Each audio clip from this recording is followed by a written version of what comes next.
Hello दोस्तों, चलिए हम ट्वेल्थ क्लास के बायोलॉजी का इम्पोर्टेंट क्वेश्चन लेकर के आए हैं। इसमें ऑप्शन नहीं है, हम इसको खोज खोज के अपने हाथों से इसको लिख करके तैयार किया है। ठीक है, तो चलिए हम लोग देखते हैं आगे। कह रहे कि गुरु बीजाणु मातृकोशिका से क्या बनता है। तो गुरु बीजाणु मातृकोशिका से गुरु बीजाणु बनता है। ठीक है, इसमें ऑप्शन नहीं है, लिख दिए हैं गुरु बीजाणु बनता है। ठीक, टेपिटल कोशिका दर्शाती है। टेपिटल कोशिका क्या दर्शाती है? तो टेपिटल कोशिका दर्शाती है एंडोमाइटोसिस तथा बहुगुणिता को दर्शाती है। ठीक है, चलिए नेक्स्ट क्वेश्चन देखते हैं। द्विखंडन किस में पाया जाता है? तो द्विखंडन हमेशा याद रखिएगा अमीबा में पाया जाता है। कैसे पाया जाता है? तो अमीबा की एक केंद्रक होता है और इसका कोई आकार नहीं होता है, यही है अमीबा।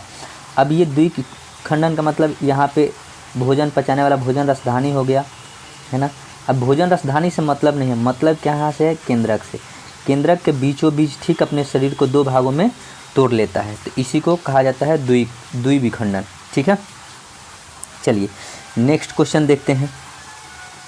द्विगुणित संरचना है, तो द्विगुणित संरचना हमेशा किस में होता है? तो युग्मनज में होता है। ठीक है ना, यहाँ पे लिख दिए हैं। अब कैसे होता है? तो अब तो इसको बहुत थोड़ा सा बड़ा है, लेकिन चलिए समझाते हैं।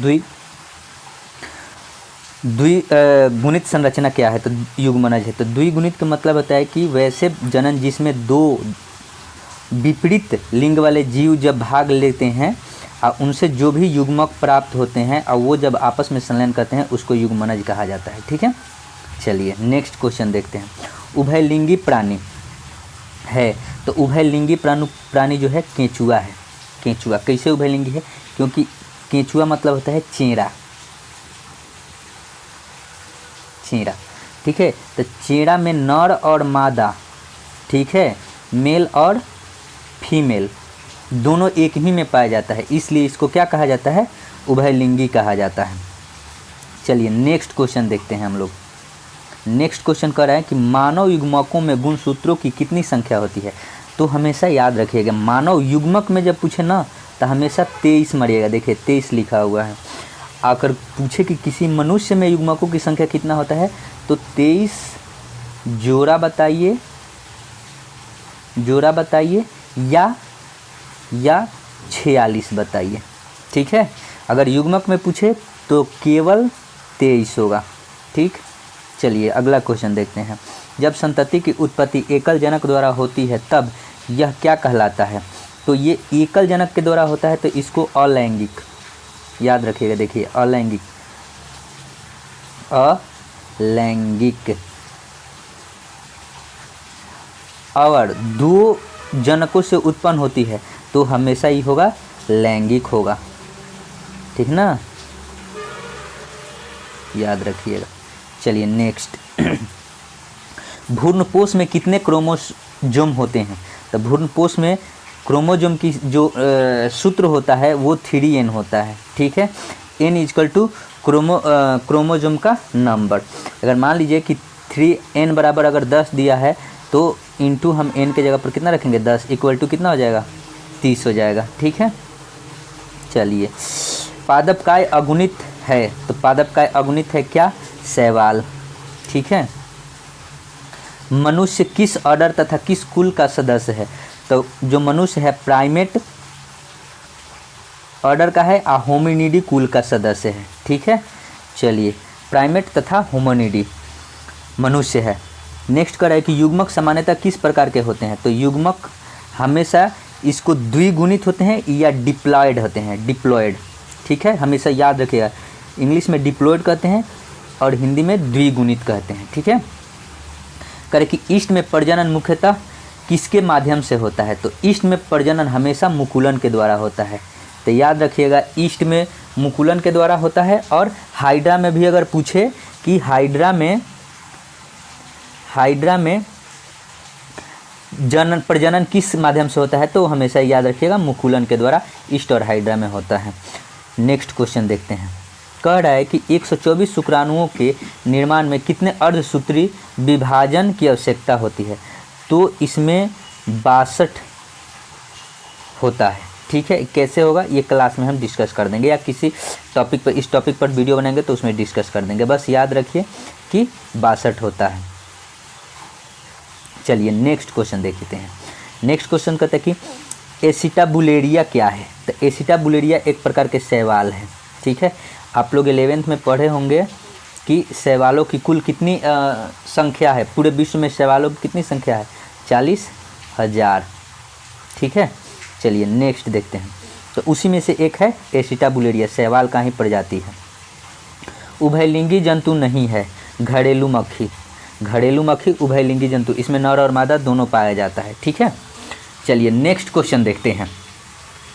नेक्स्ट क्वेश्चन कह रहा है कि अंडाणु का निषेचन होता है ग्रीवा नाल के द्वारा। ठीक है, ग्रीवा नाल के द्वारा कैसे होता है, तो देखिए इसको हम फिगर पे बनाते हैं। यही होता है इस तरह से। तो यहाँ पे अंडाशय रहता है और यहाँ से इसको ही घेरे रहता है ना।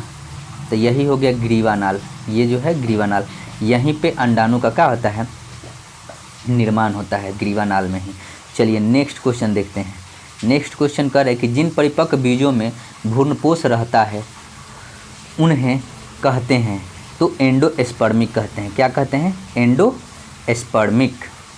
किसको कहते हैं, तो जिनमें परिपक्व बीजों में भ्रूणपोष रहता है, यानी जिसको बोने पर लग जाता है उसको एंडोस्पर्मिक कहते हैं। चलिए, उंगलिकाएँ किसका लड़वा है, तो मछली का। उंगलिकाएँ यानी मछली का जो लड़वा होता है उंगली के समान होता है, तो इसको कहते हैं हम लोग उंगलिकाएँ लड़वा। ठीक है, चलिए नेक्स्ट अगला क्वेश्चन देखते हैं। द्विनिषेचन प्रक्रिया की खोज किसने की, तो इसको नवासीन ने किया था। कौन के था, नवासीन ने किया था। चलिए अगला क्वेश्चन। अग्रपुंज पाए जाते हैं, अग्रपुंज किस में पाए जाते हैं, शुक्राणुओं में अग्रपुंज पाए जाते हैं। अग्रपुंज का मतलब कुछ क्या होता है, इसको समझिए। ये हो गया इसका, है ना, यहाँ से ये हो गया, आइए तो ये वाला जो भाग होता है ना, इसी को अग्र पुंज बोलते हैं। ठीक है, चलिए नेक्स्ट क्वेश्चन देखते हैं। स्त्री जनन तंत्रों में कितने अंडाशय होते हैं, तो एक जोड़ा, यानी कितने होते हैं, 2 अंडाशय होते हैं। ठीक है, अभी बनाए थे फिगर, है ना, इस टाइप से होता है। यहाँ पे अंडाशय होता है दोनों साइड में, और ये अल्टरनेट माह में क्या करता है, अंडाणु स्रावित करता है। चलिए अगला क्वेश्चन देखते हैं। कह रहा है कि कच्चे नारियल का दूधिया पानी है द्रवित भ्रूणपोष। द्रवित भ्रूणपोष कहने का मतलब क्या होता है कि नारियल का जो खोपड़ी होता है उसमें जब जमता है, तो जब तक बाहर नहीं निकलता है पत्ता, तब तक उसी पानी को, यानी उसी द्रव को क्या करता है, इसमें जो द्रव भरा रहता है इसी द्रव को पोषण के रूप में ग्रहण करता है, इसलिए द्रवित भ्रूणपोष उसको कहा जाता है। चलिए नेक्स्ट, बीजांड का भाग नहीं है, कौन नहीं है, तो एंडोथेसियम। एंडोथेसियम बीजांड का भाग नहीं है। एकदम इम्पोर्टेंट है परीक्षा के लेकर के, इसलिए आप लोग जैसे भी हो टाइम निकाल करके इसको ज़रूर देखें।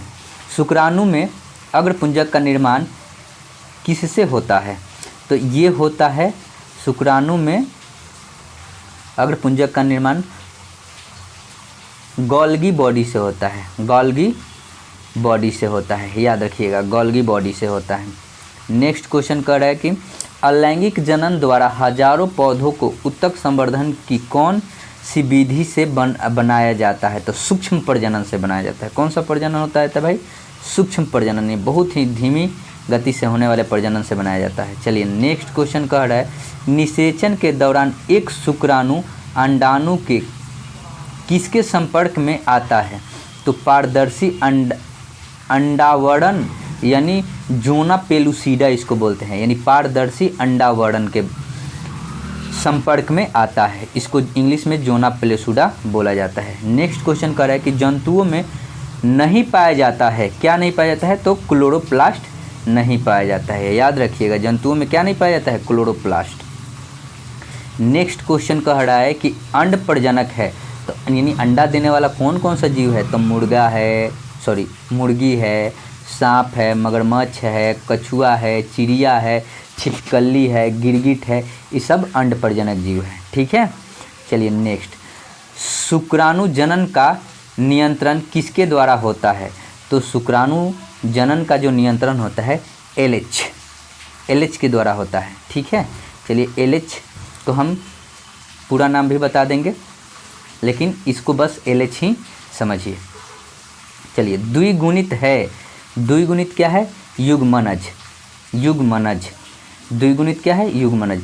चलिए हम एक क्वेश्चन पे करते हैं, यानी शुक्राणु जनन का नियंत्रण किसके द्वारा होता है, यह है ना क्वेश्चन, तो एलएच। अगर आपको पता है तो कोई बात नहीं, अगर नहीं पता है तो कमेंट बॉक्स में जा कर के पूछिएगा कि एलएच का फुल फॉर्म सर बताइए, तो हम आपको एलएच का फुल फॉर्म बता देंगे। ठीक है, उभयलिंगी पादप नहीं है, तो उभयलिंगी पादप पपीता नहीं है, इसमें नर और मादा दोनों अलग अलग पाया जाता है, यानी उभयलिंगाश्रयी पादप नहीं है। चलिए नेक्स्ट कह रहा है कि गैमीट का निर्माण को कहते हैं, तो गैमीटोजेनेसिस कहते हैं। क्या कहते हैं, गैमीटोजेनेसिस, किसके निर्माण को, गैमीट के निर्माण को।